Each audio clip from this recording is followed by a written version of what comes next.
वहीं दिल्ली विधानसभा चुनाव में भारतीय जनता पार्टी को प्रचंड बहुमत मिल गई है। बीजेपी 48 सीटों पर आगे चल रही है, जबकि 70 सीटों वाली विधानसभा में आम आदमी पार्टी महज 22 सीटों पर सिमट गई है।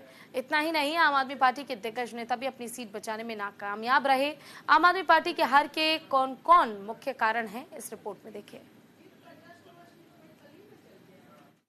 परिवर्तन हमको दिल्ली में इस बार चाहिए, दिल्ली में भाजपा सरकार चाहिए, दिल्ली में भाजपा सरकार चाहिए, दिल्ली में भाजपा सरकार चाहिए, दिल्ली में भाजपा सरकार चाहिए। दिल्ली विधानसभा चुनाव के नतीजों ने चौंका दिया और इससे याद आता है पॉपुलर गीत का कुछ अंतरा, कोई हीरो यहाँ कोई जीरो यहाँ। यकीनन दिल्ली के दंगल में आज बीजेपी हीरो बनकर उठी है। 27 साल का वनवास खत्म हुआ। दिल्ली में भाजपा सरकार चाहिए, परिवर्तन हमको दिल्ली में इस बार चाहिए, दिल्ली में भाजपा सरकार चाहिए। आम आदमी पार्टी का पिक्चर पिट गया तो वही कांग्रेस पार्टी एक बार फिर से जीरो पर ही आउट हो गई। पार्टी को एक बार निराशा हाथ लगी, कांग्रेस का खाता भी नहीं खुला। इंडिया गठबंधन में होकर भी कांग्रेस आप से अलग होकर बड़े जोर शोर से दिल्ली के चुनावी मैदान में उतरी थी। कांग्रेस के स्टार प्रचारकों के तौर पर राहुल गांधी ने भी रैलियां की। उनके साथ ही प्रियंका गांधी वाड्रा भी नजर आई। नई दिल्ली से कांग्रेस प्रत्याशी संदीप दीक्षित काफी आक्रामक मुद्रा में नजर आए, लेकिन कांग्रेस की सारी कोशिशें बेकार साबित हुई। कांग्रेस का एक बार फिर वही हाल हुआ जो पिछले 2 विधानसभा के चुनाव में देखने को मिला था। चुनाव आयोग की तरफ से जारी आंकड़े के मुताबिक 2025 के विधानसभा चुनाव में कुल 60.54% मतदान दर्ज हुआ, जो कि पिछले दोनों विधानसभा चुनाव के टर्नआउट से कम है। इस बार बीजेपी को 46.91%, आम आदमी पार्टी को 43.20% और कांग्रेस को महज 6.31% ही वोट मिला। कांग्रेस पार्टी के नेताओं को ये उम्मीद थी कि 10 से 12 सीटें मिल सकती हैं और उनका वोट फीसदी 20% के ऊपर तक जा सकता है, लेकिन जनता ने कांग्रेस को एक बार फिर सिरे से खारिज कर दिया। ज्यादातर वोट शेयर बीजेपी और आम आदमी पार्टी के बीच ही बट गया। दिल्ली चुनाव कुछ ऐसे फैक्ट भी रहे जिसने सबको चौंका दिया।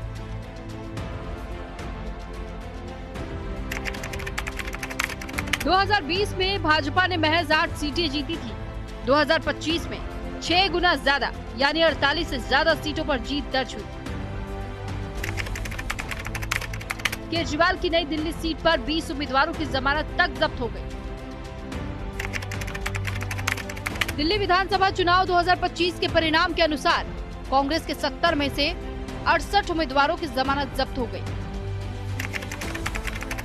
केजरीवाल को प्रवेश वर्मा ने 4089 वोटों से हराया, जबकि संदीप दीक्षित को 4568 वोट ही मिले। दिल्ली के 2 पूर्व सीएम के बेटे चुनाव जीतने में कामयाब रहे। साहिब सिंह वर्मा के बेटे प्रवेश वर्मा ने चुनाव जीता। मदन लाल खुराना के बेटे हरीश खुराना ने चुनाव जीता। दिल्ली में आम आदमी पार्टी के चुनाव हारने के कई कारण रहे, लेकिन दिल्ली में कुछ ऐसे मुद्दे भी रहे जिसके कारण केजरीवाल की साख को डेंट पहुंचा है। केजरीवाल खुद मुद्दों की राजनीति न करके बार बार मुद्दों से स्टैंड बदलते रहे, जिसके कारण केजरीवाल को दिल्ली में चुनाव में हार का सामना करना पड़ा। केजरीवाल शराब नीति केस में कुल 177 दिन जेल में रहे। बीजेपी ने अपने चुनावी कैंपेन में इसे मुद्दा बनाया। केजरीवाल खुद को कट्टर ईमानदार बताते रहे और बीजेपी ने कट्टर बेईमान नैरेटिव गढ़ दिया। केजरीवाल के शीश महल पर 45 करोड़ रुपए खर्च किए गए। चुनाव के पहले इसे शीश महल कहकर प्रचारित किया। मोदी ने हर चुनावी रैली में इसका जिक्र किया। बीजेपी ने इस चुनाव को पीएम मोदी बनाम केजरीवाल बनाया।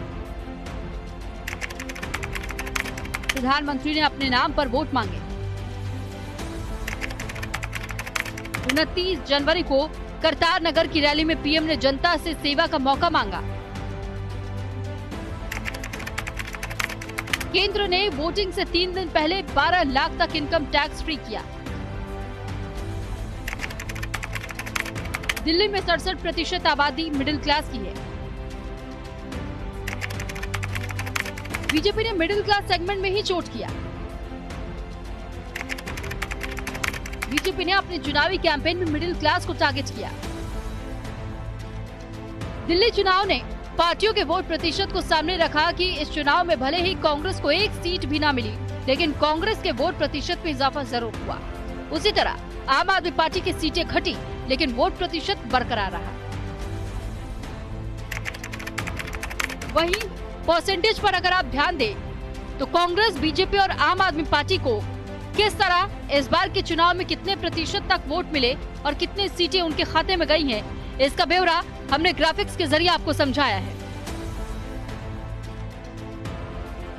दिल्ली में हार के बाद आम आदमी पार्टी के सामने बड़ी चुनौती पंजाब, गोवा, गुजरात से लेकर अन्य राज्यों तक पार्टी को एकजुट बनाए रखने की बड़ी चुनौती होगी। जिक्र जनता दल, असम गण परिषद, एजीपी जैसे दलों का भी होने लगा है, जो बड़े ही जोरों शोरों से अस्तित्व में आए। सरकारें भी बनाई, लेकिन फिर बिखर गए।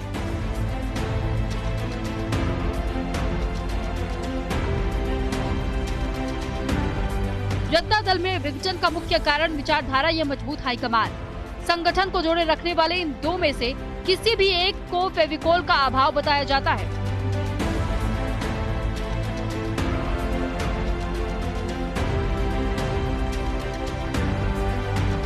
जनता दल में तब हाईकमान कमजोर पड़ा जब नतीजा ये हुआ कि जिस राज्य में जो नेता मजबूत था उसने अपनी पार्टी बना ली।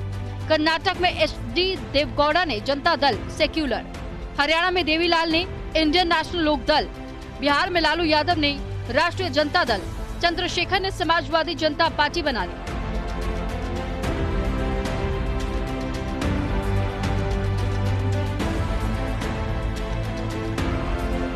यूपी की सपा, बिहार की जनता दल यूनाइटेड जैसी पार्टियों की जड़ें भी जनता दल परिवार से ही जुड़ी हुई हैं। एजीपी की बात करें तो इस पार्टी का उदय भी आम आदमी पार्टी की तरह आंदोलन से हुआ था।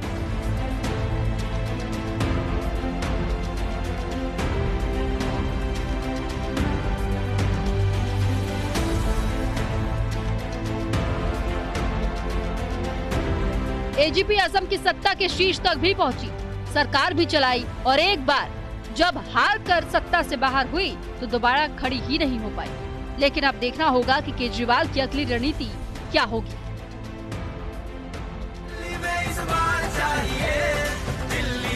Bureau report, news India.